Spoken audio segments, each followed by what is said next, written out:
When The Godfather arrived in 1972, it rewrote the language of cinematic power.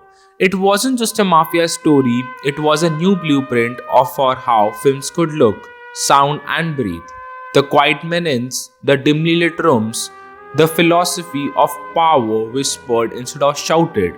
These choices didn't just make a classic, they launched a style that filmmakers across decades would imitate, reinterpret, and reinvent. Coppola treated crime not as spectacle but as tragedy. Michael Corleone's descent wasn't driven by greed but by family, duty, and inherited violence. The cinematography, drenched in shadows by Gordon Willis, created a moral fog, a world where right and wrong blur. The pacing was unhurried, the performance internal, the music operatic. The Godfather didn't rely on action, it relied on atmosphere, silence, and the weight of unspoken emotions. The approach would echo far beyond Hollywood. The filmmakers across the world saw The Godfather not as a mafia film, but as a template of power narratives. The slow burning storytelling, the patriarchal structures, the operatic family drama, the chiaroscuro lighting, these became cinematic language. And in India, this influence would take on its own unique identity.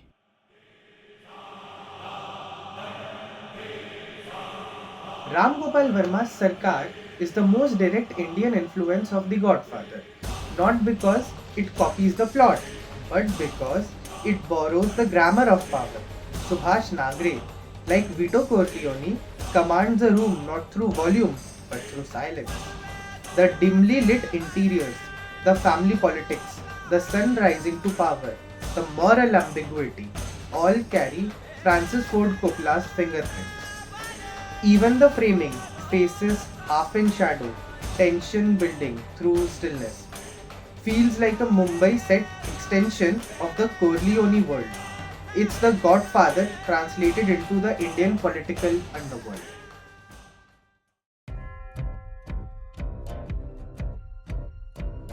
Animal reflects different stand of Godfather influence, not just the quiet dignity of Vito, but the explosive intensity of Michael's transformation. Ranvijay's relationship with his father echoes Michael's desperate need for approval and authority. The idea that the violence is inherited, not chosen, is pure Godfather. Even the visual cues like long dining table confrontations, patriarchal control, family loyalty turning into rage mirror Coppola's theme. Where the Godfather showed tragedy through restraint, Animal expressed it through operatic access. But the emotional skeleton is unmistakably Godfather-esque. Across global cinema, echoes of The Godfather appear everywhere. The Sopranos borrows its psychological depth. The Dark Knight adopts its moral shadows and criminal hierarchy.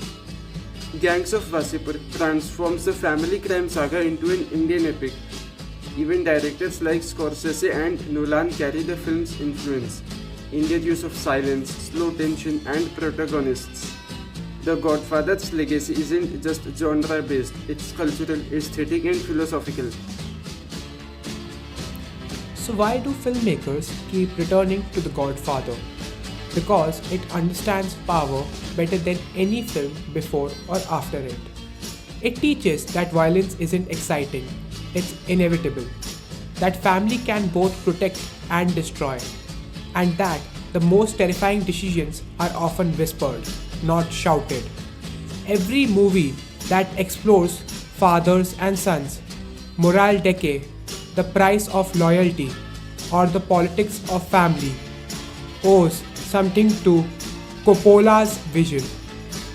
The Godfather is a masterpiece not just because it changed cinema once, but because it keeps changing it. Whether it's Sarkar, Animal, or the next generation of filmmakers, we are all still living in the long shadow of the Corleones. Some films entertain, some films endure, but only a few define everything that comes after, and The Godfather is one of them.